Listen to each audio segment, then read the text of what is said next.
Ce vaccin est un vaccin qui est, au niveau de sa dose, est une dose qui est 3 fois moins que ce que nous, on a reçu. C'est-à-dire que c'est 10 microgrammes par dose, 2 fois, au lieu des 30 microgrammes. Et c'est un vaccin, justement, qui a été testé récemment pendant cet été aux États-Unis. On a eu les résultats de ces, je dirais, de ces essais cliniques il y a à peu près 2 semaines aux États-Unis, lors de la présentation à la FDA, qui a démontré, justement, d'un côté, l'efficacité de ce vaccin, d'un autre côté, évidemment, on n'a pas vu d'effets secondaires. Il faut dire que c'était un petit échantillon comparé à ce que l'on sait, je dirais, au niveau de la population. On n'a pas vu d'effets secondaires qui étaient différents de ce qu'on a vu chez les adultes, même, je dirais, moins. Ouais. Professeur Cohen, les parents se posent évidemment la question, pourquoi vacciner leurs enfants si finalement les formes pathologiques sont bénignes ? C'est une question qui est totalement légitime. Je vais même rajouter à cette question, pourquoi vacciner aujourd'hui en Israël, vu que l'épidémie est en déclin. Donc, en ce qui concerne les formes bénignes, c'est vrai, les enfants font très rarement, je dirais, des formes graves, mais ces formes graves existent. C'est-à-dire qu'on a aussi bien les formes graves, on a eu à peu près 200 enfants qui ont été hospitalisés en Israël en état grave. On sait aussi que même s'il y a une infection asymptomatique, il peut y avoir risque de PIMS, 1 sur 2000, 1 sur 3000 enfants, 2 à 6 semaines après. On a aussi l'histoire, entre guillemets, des Covid longs.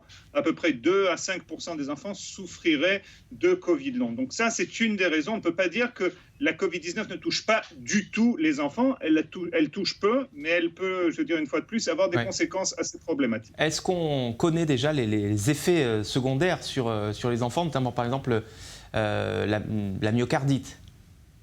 Exact, c'est une excellente question. Là aussi, les essais de Pfizer avaient en tout et pour tout à peu près 3000 enfants qui ont été testés.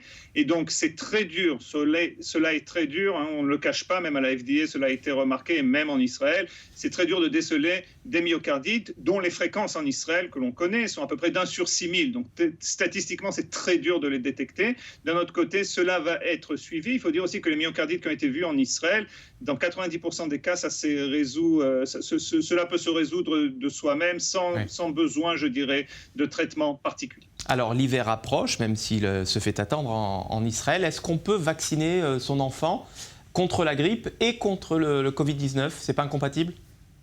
Non, ce n'est pas du tout incompatible. Il y a eu même des essais cliniques en Angleterre, justement, où ils ont testé cela en même temps, avec un délai, etc. Et ce qu'ils ont vu, c'est qu'il n'y a aucun problème, aucune contre-indication à vacciner, aussi bien avec la grippe que contre le Covid. Alors cette vaccination des enfants, évidemment, elle a beaucoup divisé la société israélienne. Elle continue de la diviser.